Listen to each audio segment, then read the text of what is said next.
What's one truth you wish you'd said out loud when you were younger? Picture this. You're standing in the middle of your little sister's lavish engagement party, surrounded by a swarm of relatives who have spent decades painting you as the eternal family failure. The one who dared to chase ambitions beyond the safe confines of small-town expectations, and as they circle in with their wine glasses raised and their voices dripping with that mix of faux concern and outright glee, they start tearing into your invented story about a so-called fake fiancé, chuckling heartily as if your life is nothing more than a punchline to liven up their predictable evening, while you stand there biting back the urge to unleash the truth, smiling through the barbs because deep down you know that any moment now, the steady evening breeze outside will whip into something far more dramatic, carrying the thunderous arrival of a private helicopter that will scatter their smug assumptions like leaves in a gale, and out steps the man they've dismissed as imaginary, flashing a smile that promises the kind of revelation that turns mockery into mortification, calling you his lovely wife in a tone so casual yet commanding that it rewrites the entire night before their laughter even fades, leaving you to savor the sweet sting of a revenge planned in silence, one that questions whether family bonds can ever truly heal after years of quiet wounds. That scene played out in my mind like a vivid rehearsal as I clutched the steering wheel of my rented sedan, navigating the familiar winding roads back to the old Victorian house in suburban Ohio, where my childhood unfolded amid the scent of my mother's perennial rose garden and the distant hum of freight trains rattling through the valley. A place I had fled nearly 2 decades earlier in pursuit of a life unbound by the invisible fences of expectation that my parents and siblings had so meticulously erected around what they deemed a proper path for a woman like me, and now, at 40 years old, with the gold embossed invitation to Sarah's engagement party burning a metaphorical hole in my glove compartment, I felt that stubborn resolve hardening in my chest, the kind that whispers you owe them nothing but the truth they aren't ready to face, especially since Sarah, my younger sister by 2 years and the undisputed darling of our family, had always thrived in the glow of their undivided attention, her life a neat package of local college, a steady job at the community bank, and now this engagement to Mark, a mild-mannered accountant whose idea of excitement probably involved color-coded spreadsheets, all while I, Emily Harper, had quietly forged my own empire on the West Coast, turning a simple coding hobby into a thriving software startup that generated 7-figure revenues last quarter alone, complete with a husband whose name alone could shift market tides if whispered in the right circles. The invitation had arrived 3 weeks prior, slipped into my mailbox in Seattle like an unwelcome ghost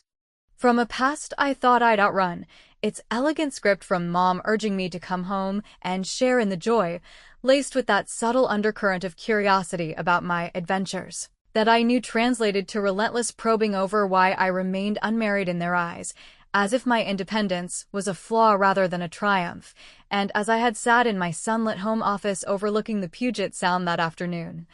surrounded by the sleek monitors displaying merger proposals and the faint chime of incoming emails from investors, I had debated ignoring it entirely, but something deeper stirred, a calculated desire to attend not as the prodigal daughter seeking approval, but as a silent observer ready to let their judgments boomerang back with interest, particularly after the last family gathering 5 years ago when Dad had pulled me aside during a backyard barbecue,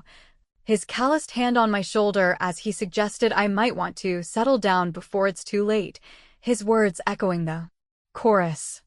of pity from aunts and uncles who viewed my childless, career-driven existence as a tragic detour from the marital bliss Sarah embodied so effortlessly. That conversation had lingered like a bruise, fueling my decision to craft the perfect bait on the cross-country flight, envisioning a fabricated fiancé who sounded just unreliable enough to invite their scorn. A charming traveling salesman perpetually delayed by deals in distant cities, sending sporadic texts and forget-me-not trinkets that painted me as the fool clinging to illusions, while the reality of my life with Victor Langford,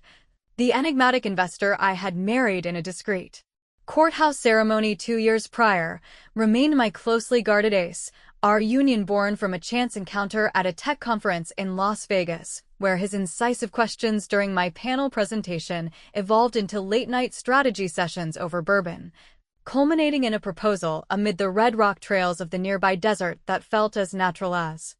breathing. No lavish affair needed, because in his world of shadowed boardrooms and private negotiations, discretion was the true mark of power, and in mine, it served as the shield against the very familial dissection I was about to invite once more. As the house came into view just as the sun dipped below the tree line, its wraparound porch adorned with fresh garlands and the warm glow of lanterns spilling from every window, I parked along the curb amid a row of sensible sedans and minivans, smoothing the fabric of my understated black sheath dress that accentuated my figure without demanding notice, a deliberate choice to blend rather than dazzle, and stepped out into the crisp autumn air carrying the faint tang of wood smoke from a neighbor's chimney, my pulse quickening not from outright anxiety, but from the electric thrill of re-entering this arena on my terms, armed with layers of unspoken truths that could unravel their tidy narratives if I chose the moment wisely.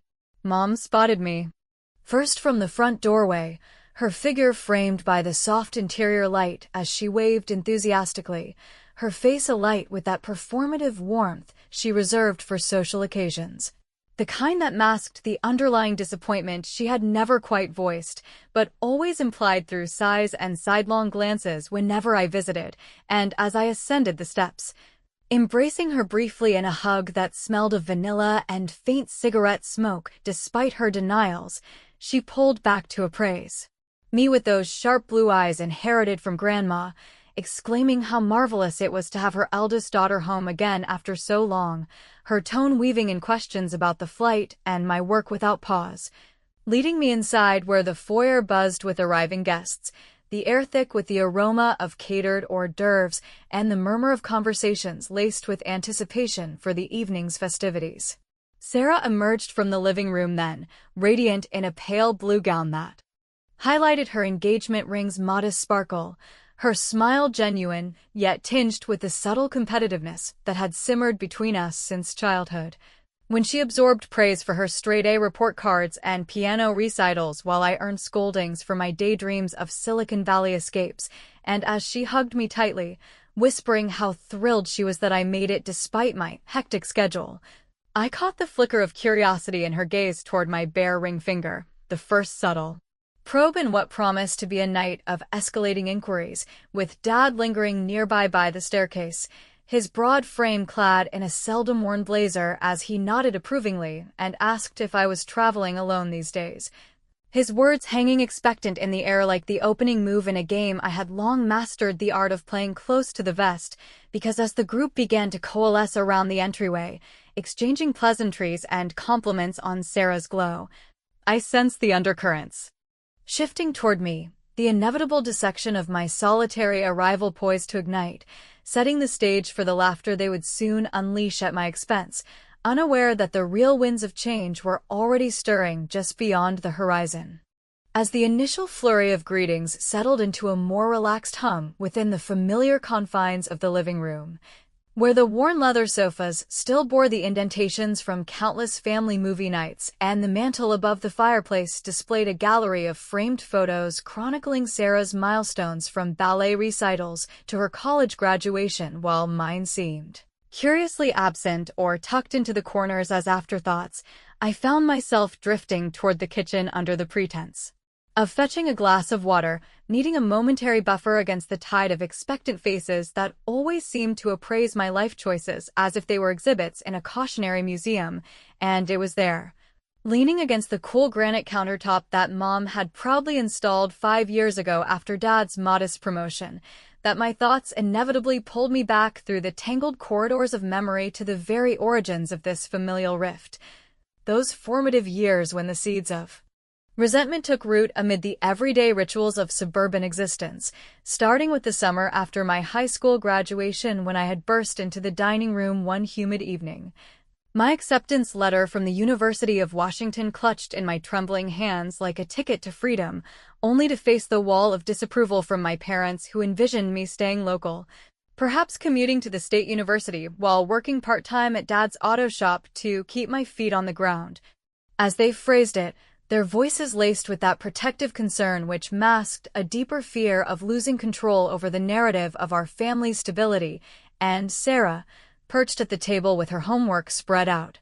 had offered a supportive nod at first, but quickly pivoted to echo Mom's worries about the distance and the unknowns of big city life.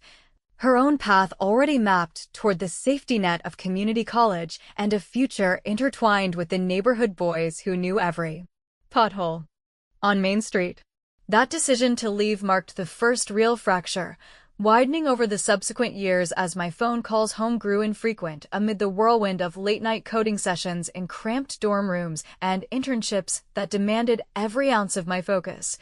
transforming my initial struggles into breakthroughs when I developed that first app for streamlining remote collaborations during the early days of the pandemic, a tool that caught the eye of venture capitalists and propelled me from ramen noodle budgets to a modest office space overlooking the Seattle skyline by my late 20s, yet each triumphant update I shared was met with tempered enthusiasm back home. Dad grumbling about the volatility of tech jobs while Mom fretted over my lack of social photos on social media,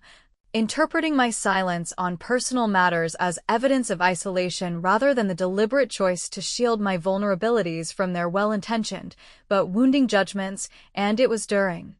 one such strained holiday visit around my 30th birthday that the barbs sharpened into something more personal, with Uncle Ray pulling me aside after too many eggnogs to suggest I might be wasting my prime on career ladders instead of climbing toward a family of my own, his words echoing the chorus that Sarah seemed to conduct effortlessly as she announced her engagement to a high school sweetheart a year later. Their wedding a modest affair in the backyard that drew effusive praise for its grounded normalcy while I stood on the fringes, the single aunt already pegged as the eccentric relative who brought gadgets instead of grandkids. Victor entered this narrative like a plot twist I hadn't scripted, materializing at a bustling tech conference in Las Vegas, where I was nervously pitching my evolving platform to a room of skeptical suits. His presence at the back drawing my eye with that quiet intensity, a man in his mid-40s whose salt and pepper hair and tailored vest spoke of boardrooms conquered without fanfare, and after my session, he approached with pointed questions that dissected my code's potential while revealing his own portfolio of discrete investments in emerging tech, leading to an impromptu dinner where conversations flowed from algorithms to ambitions, his dry humor cutting through my defenses as he shared stories of his own rise from a modest family in Boston, bootstrapping a financial firm that now operated in the shadows of Wall Street, and over the following months of cross-country flights and collaborative weekends, what began as professional synergy blossomed into something profound, culminating in his proposal during a spontaneous hike through the Cascade Mountains,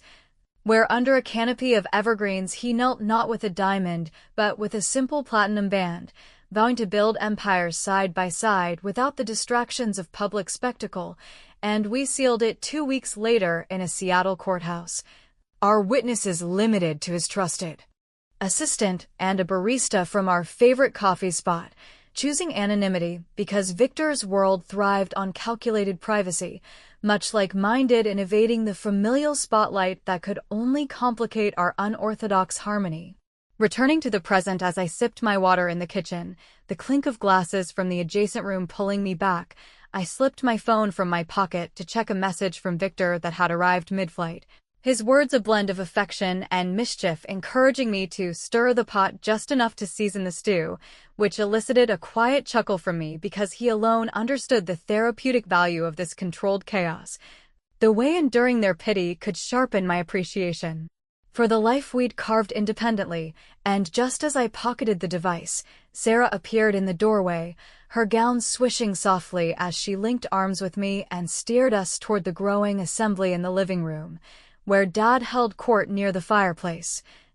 regaling cousins with tales of Mark's latest promotion, and as we joined the circle, Uncle Ray's voice boomed over the chatter, zeroing in on me with that familiar twinkle of teasing curiosity about whether I'd finally tamed some wild bachelor or remain the eternal adventurer, his question hanging in the air like an invitation to the fray, drawing nods and smirks from the group as Mom chimed in with a hopeful lilt about hearing all the details over appetizers, and I launched into the rehearsed fiction of my elusive fiancé, painting him as a charismatic sales executive perpetually en route to some exotic deal, his absences explained away with humorous anecdotes of missed flights and surprise gifts that arrived fashionably late,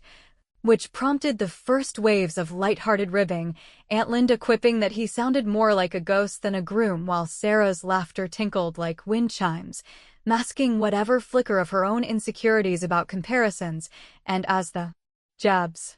landed with increasing frequency, Dad leaning in to pat my knee and murmur that a real catch would stick around for family events like this, the room's energy shifted toward that collective amusement at my supposed romantic folly, leaving me to absorb it with a practiced smile, the tension coiling tighter as the evening's true undercurrents began to surface, hinting at the deeper revelations still waiting in the wings beyond the windows where the night air stirred with unspoken promises of upheaval. With the living room's atmosphere thickening under the weight of those initial probing questions that always seemed to circle back to my romantic status, as if it were the sole measure of a woman's worth in this family dynamic, where Sarah's impending nuptials served as the golden standard against which every other life path was weighed and found wanting, I maneuvered myself toward the French doors leading to the backyard, drawn by the promise of cooler air and a brief respite from the cluster of relatives who had now fully committed to the sport of dissecting my fabricated tale of the elusive fiancé, their voices rising in a crescendo of amusement that carried through the open windows like smoke from a poorly tended barbecue, mingling with the savory sense of grilled chicken and garlic bread wafting from the patio where Dad had set up the outdoor station earlier that afternoon, and as I stepped onto the dew-kissed grass, the fairy lights strung between the ancient oaks casting a whimsical glow that belied the undercurrents of judgment brewing just inside, I reflected on how these gatherings had always unfolded in predictable patterns, starting with surface-level pleasantries before inevitably veering into territory that highlighted Sarah's poise and predictability while underscoring my supposed recklessness, a narrative they clung to despite the emails I occasionally forwarded about my company's expansions or the quiet milestones like closing a deal with a major client that could fund community projects back home if I chose to splash it around. But of course I didn't, preferring the armor of understatement that allowed their assumptions to flourish unchecked until moments like this one, where the opportunity for a subtle counterstrike presented itself amid the escalating mockery. The group migrated outdoors soon after, plates balanced precariously as they settled into folding chairs arranged in a loose semicircle around the long banquet table laden with potato salad, coleslaw, and those mini quiches Mom insisted on baking from a mix to impress the neighbors who had been invited as a show of social standing, and it wasn't long before Uncle Ray, emboldened by the open bar's offerings of cheap Merlot and his self-appointed role as the evening's MC, steered the conversation directly toward me once more, his booming laughter echoing off the fence as he recounted an exaggerated version of my high school escapades involving a brief fling with a debate team captain who had vanished after graduation, tying it neatly to my current phantom lover with a wink that invited the aunts to pile on, their chorus of giggles punctuating remarks about how such men were all charm until reality set in, implying that my choice in suitors reflected some inherent flaw in my approach to life, while Sarah hovered nearby, her arm linked with Mark's as she offered a sympathetic smile that didn't quite mask the relief in her eyes at being the center of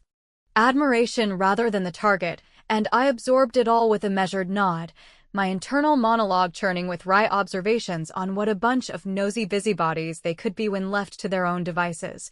turning personal anecdotes into public sport without a second thought to the sting they inflicted, yet that very restraint fueled a growing sense of anticipation within me, knowing that Victor's distant support via text earlier had primed me for this endurance test, his message reminding me that true power lay in letting them overextend before the tide turned. As the sun fully surrendered to twilight, painting the sky in hues of bruised purple and the first stars peeking through like hesitant witnesses, the toasts began in earnest.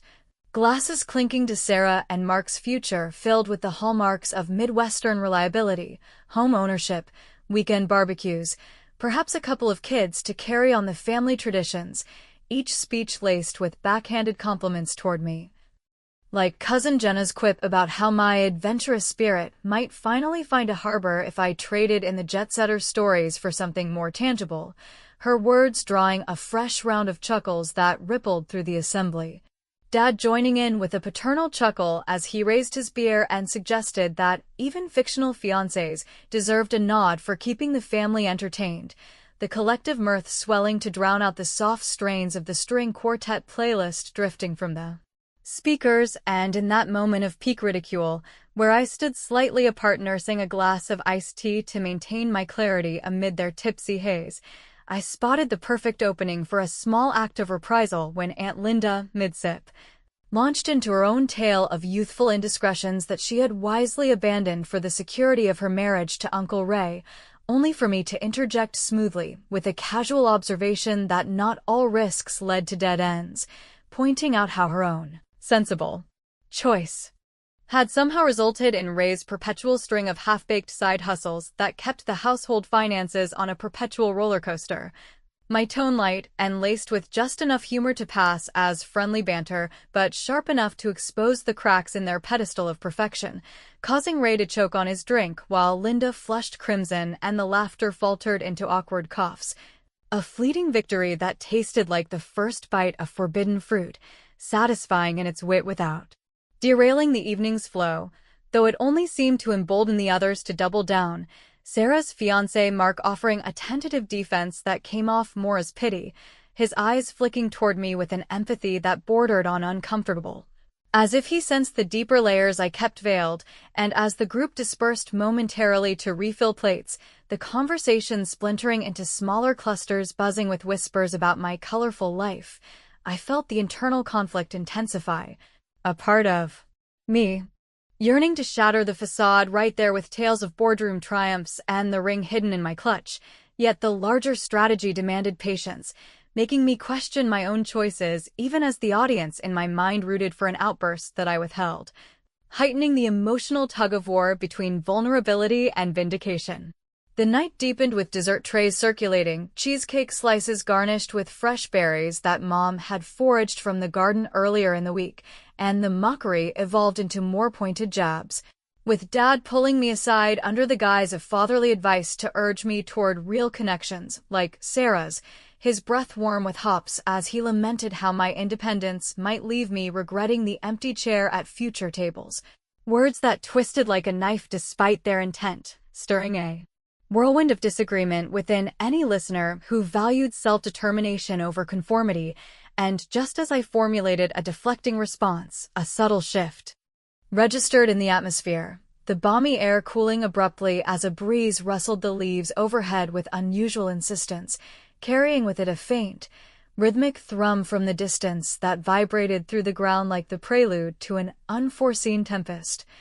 Drawing puzzled glances skyward from the revelers who paused in their banter, the uncertainty blooming as quickly as the wind strengthened, leaving me to suppress a knowing smile while the first hints of the impending drama teased the edges of their complacency, poised to escalate the conflict into something none of them could have anticipated.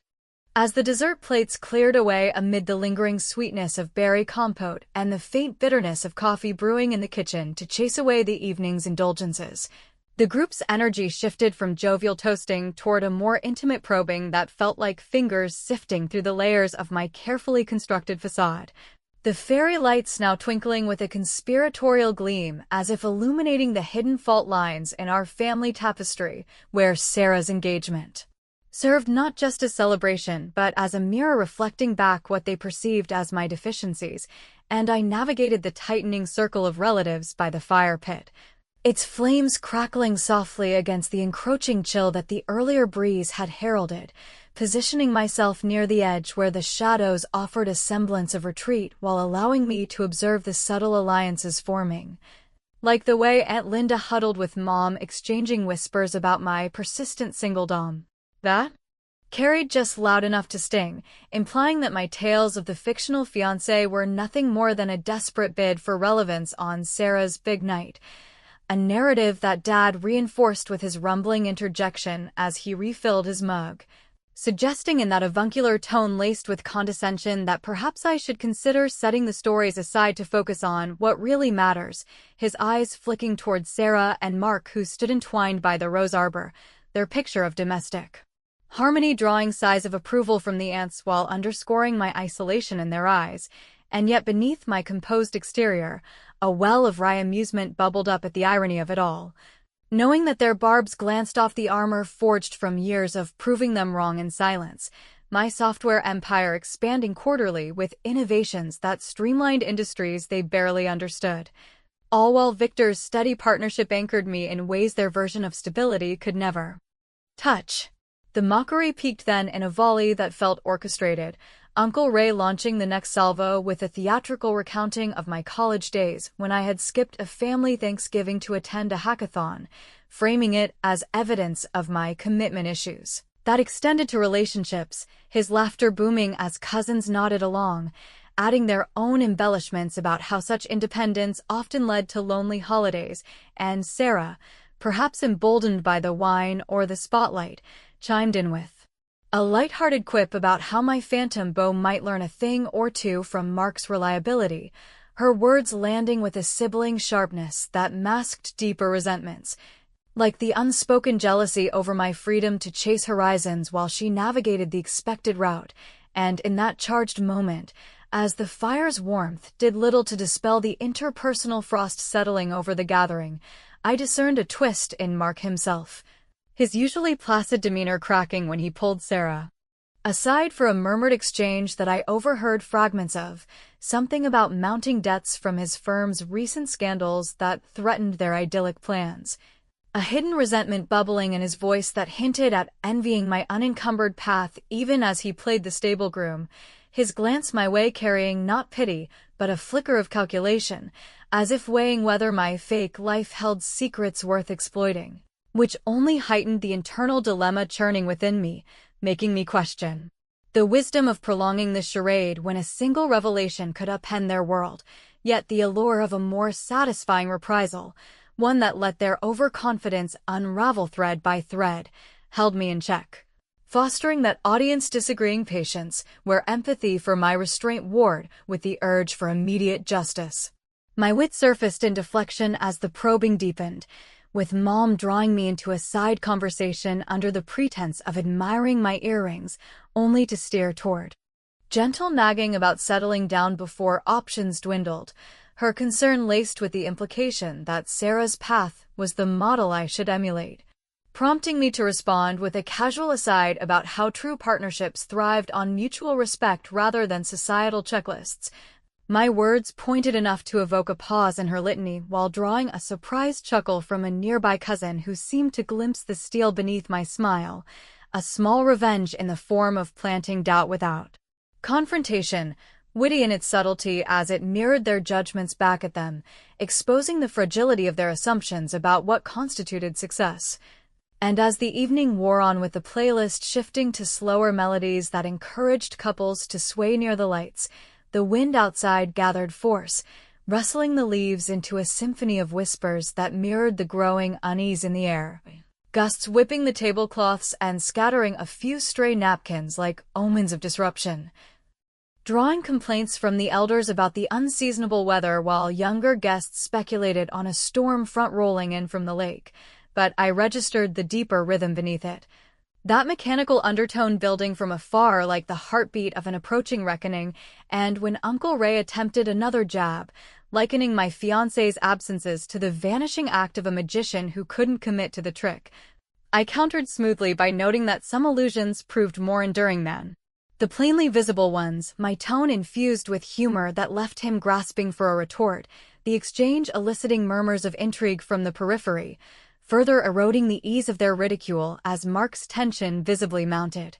his hand tightening on Sarah's waist during a hushed argument that revealed cracks in their facade, whispers of financial strains and postponed honeymoons that echoed the very instabilities they mocked in me, a twist that amplified the conflict's layers, making viewers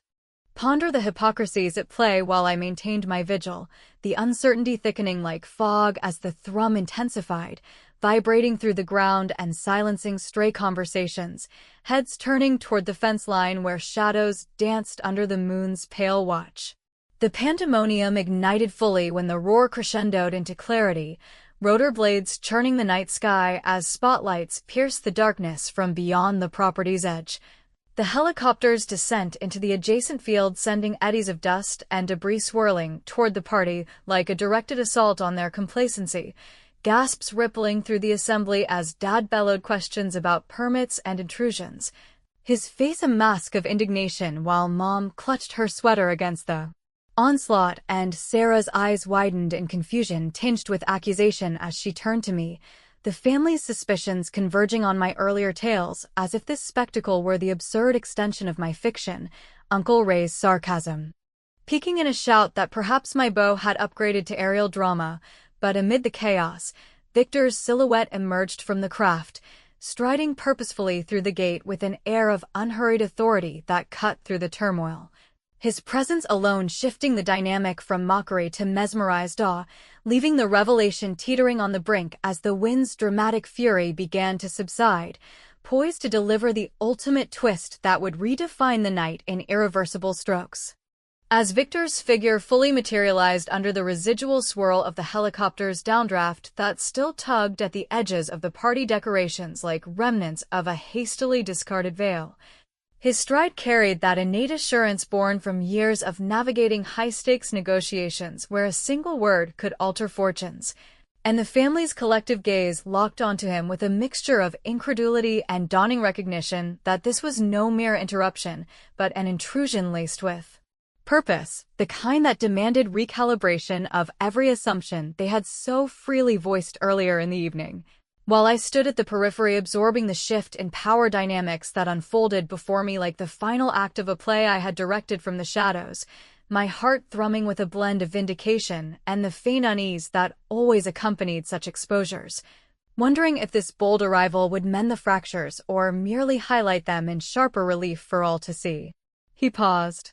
at the gate's threshold, extending a courteous nod to Dad whose indignation had morphed into stunned silence, his blazer askew from the wind's assault, before Victor's eyes sought mine across the yard,